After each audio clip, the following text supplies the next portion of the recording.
जो डोज मिल रही है बड़ी कड़वी है, तो उसे ये समझ लेना दवा जितनी ज्यादा कड़वी होती है फायदा उतना जल्दी होता है। हाँ जल्दी भी होता है, देर पा भी रहता है। समझ रहे ना मेरी बात। सरकार मुफ्ती आजम हिंद की बारगाह में एक मुरीद आ गया कागज लेके, हुजूर तावीज़ कर दे। मुफ्ती आजम हिंद, अल्लाह अकबर, अल्लाह अकबर, देखें जरा गौर करें। मुफ्ती आजम हिंद ने तावीज़ लिखा तो जल्दी जल्दी में उसने तावीज़ लिया और चल दिया। आधा टुकड़ा तावीज़ के कागज का रह गया। 3 महीने के बाद वापस पलटा कि हुजूर से कह के आऊं जब से तावीज़ दिया है खैर ही खैर है। मुस्कुराता हुआ आया, कहने लगा हजरत बड़ी अच्छी गुजर रही है। फरमाने लगे तेरी तो अच्छी गुजर रही है लेकिन मुस्तफ़ा रज़ा की बड़ी बेचैनी में गुजर रही है। अल्लाह अकबर। मुरीद था, तड़प गया, कहने लगा हुजूर कोई खता? फरमाने लगे तू जब आया था तो तावीज़ के लिए कागज़ लाया था, मैंने तावीज़ बनाया तो आधा कागज़ बच गया था। फरमाते 3 महीने हो गए मुस्तफ़ा रज़ा ने उस तावीज़ के कागज़ को अपने तकिए के नीचे संभाल के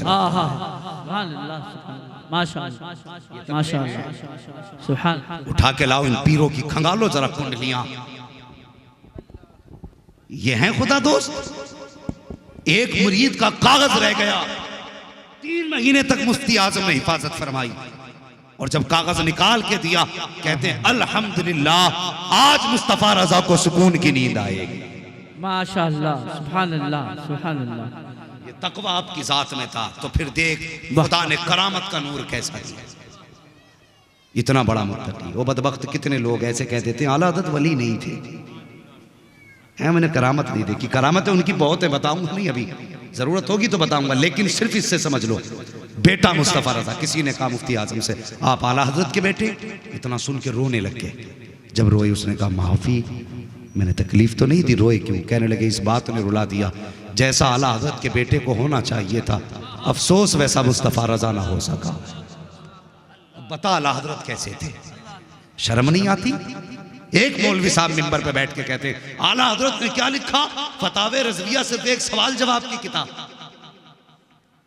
फतावे रज़विया को एक मौलवी सिर्फ सवाल जवाब की किताब कहता है। शर्म कर, हया कर, तेरी 7 पुश्तों में दम नहीं जो फतावे रज़विया के सिर्फ खुतबे को समझ के दिखा सके। वाह वाह वाह वाह वाह वाह, बेशक, क्या कहने, क्या कहने, वाह वाह वाह, बहुत उम्दा। 6 मुतशाबे लगेंगे तब जाके खुतबे तक पहुंचेगा। अबे खुतबा नहीं पढ़ सकता फतावे रज़विया को खाक पड़ेगा। क्या बात है, क्या बात है, वाह वाह वाह वाह। शर्म नहीं आती? अब देख मुफ्ती आजम क्या है, बता दूं जरा 5 मिनट। करम करम करम फरमाए।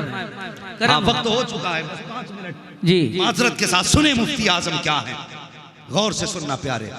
बरेली शरीफ पुराना शहर, वो कहते हैं ना हाथ कंगन को आरसी क्या, पढ़े लिखे को फारसी क्या। ठीक है, सुने पुराना शहर, मुफ्ती आजम हिंद का दौर, और अल्लाह वालों की मोहब्बत खुद ब खुद लोगों के दिल में उतरती है, खुद ब खुद उतरती है। जब ये किसी गली से गुजरते हैं तो ऐलान की जरूरत नहीं पड़ती कि आज फला शख्स आ रहे हैं चलो देखें। ये जब चला करते हैं रहमतें आवाज देती हैं, लोगों के कानों में कुदरती आवाज आती है। अल्लाह वाला कहीं से गुजर जाए, जंगल में बैठ जाए तो मंगल बना देता है। ये शान होती है अल्लाह वालों की। बस जरा तेजी से आगे बढ़े, गौर करें। मुफ्ती आजम हिंद अलैहि रहमत व रिज़वान से एक बच्ची बड़ी मोहब्बत करती थी, अपने बाप से कहने लगी, मैं बताने लगा मुफ्ती आजम कौन है, और ये कहते हैं कि जैसा आला हज़रत के बेटे को होना चाहिए था वैसा ना हो सका, अफसोस करते।